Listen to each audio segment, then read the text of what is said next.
हमारे देश में राष्ट्रपति सर्वोच्च होता है, यह आप जान लीजिए। राष्ट्रपति के ऊपर कोई भी नाम नहीं होता, और कोई भी निमंत्रण पत्र अगर छापना हो, कोई भी पत्रक छापना हो जिसमें किसी विदेशी अतिथि के साथ राष्ट्रपति का नाम देना हो, तो नियम यह है कि राष्ट्रपति का नाम हमेशा ऊपर होता है, बाहर से आने वाले अतिथि का नाम या तो बराबर में होता है या नीचे होता है। लेकिन ब्रिटेन की रानी का नाम राष्ट्रपति के नाम के ऊपर छापा गया, और भारत सरकार ने इस बात पर एक प्रेस कॉन्फ्रेंस की थी, वो हिंदुस्तान के सभी अखबारों में छपा भी था। एक पत्रकार ने पूछा था भारत सरकार के प्रवक्ता से कि ये ब्रिटेन की रानी का नाम ऊपर छापा गया और भारत के राष्ट्रपति का नाम नीचे छापा गया, ये कहीं गलती से तो नहीं हुआ? तो भारतीय सरकार के प्रवक्ता ने कहा कि यह जानबूझकर छापा गया है, माने गलती नहीं हुई है, जानबूझकर छापा गया है। क्यों?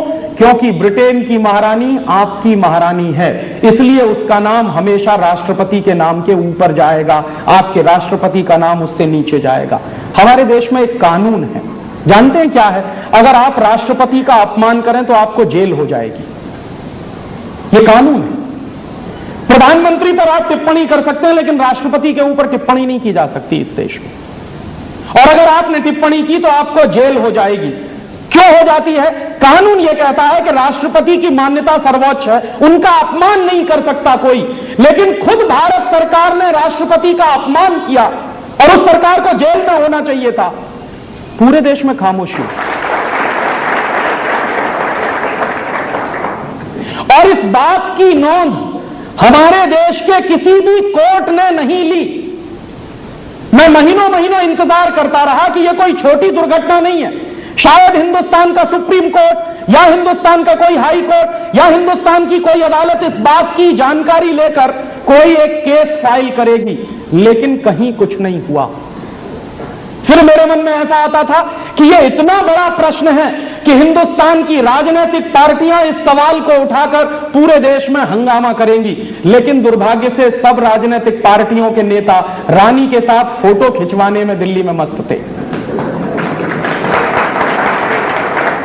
उनको यही चिंता थी कि हमारा फोटो रानी के साथ कैसे खींचा जाए।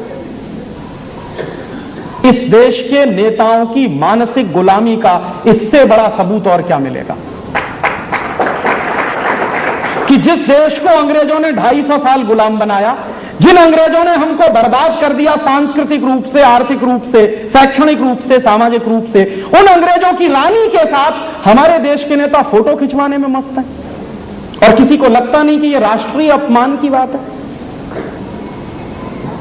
और यह दुर्घटना नहीं हुई होती तो हमारे जैसे लोगों को भी पता नहीं चलता कि आज तक हम डोमिनियन स्टेट्स हैं। और उससे भी ज्यादा खराब मुझे एक चीज और लगी कि 1911 में जब जॉर्ज पंचम आया था तो जॉर्ज पंचम के स्वागत के लिए एक गीत गाया गया था। जॉर्ज पंचम के स्वागत के लिए एक गीत लिखा गया था। उस गीत का नाम है जन गण मन अधिनायक जय हे। इसका मतलब जानते हैं क्या होता? जन गण मन अधिनायक माने हिंदुस्तान की जनता के मनों के, हिंदुस्तान के गणों के अधिनायक, सुपर हीरो, तुम्हारी जय हो।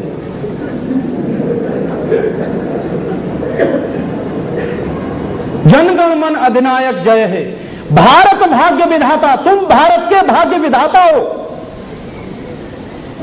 माने जो देश को बर्बाद करने में लगा हुआ है, जो जॉर्ज पंचम, और जिस जॉर्ज पंचम की सरकार से पूरा हिंदुस्तान बर्बाद कर दिया गया, उसके स्वागत में कोई गीत लिख रहा है, कह रहे हैं भारत भाग्य विधाता। पंजाब सिंध गुजरात मराठा द्राविड़ उत्कल बंद, विंध्य हिमाचल यमुना गंगा उच्छल जल तिरंग। माने जिस देश में पंजाब है, सिंध है, गुजरात है, मराठा है, इतनी बड़ी बड़ी पर्वतमालाएं हैं, उनके नाम लेते हुए ऐसी नदियां हैं, उन सबकी तरफ से तब शुभ आशीष मांगे, हम तुम्हारे लिए आशीष मांग रहे हैं, दुआएं कर रहे हैं। गाए तब जय गाथा, तुम्हारी ही जय के गीत गा रहे हैं हम। जनगण मंगलदायक जय, भारत भाग्य विधाता। माने तुम भारत के भाग्य विधाता हो, तुम्हारी मंगल कामनाएं करते हुए हम ये गीत गा रहे हैं। ऐसी चाटुकारिता का हिंदुस्तान में दूसरा नमूना नहीं मिलेगा आपको।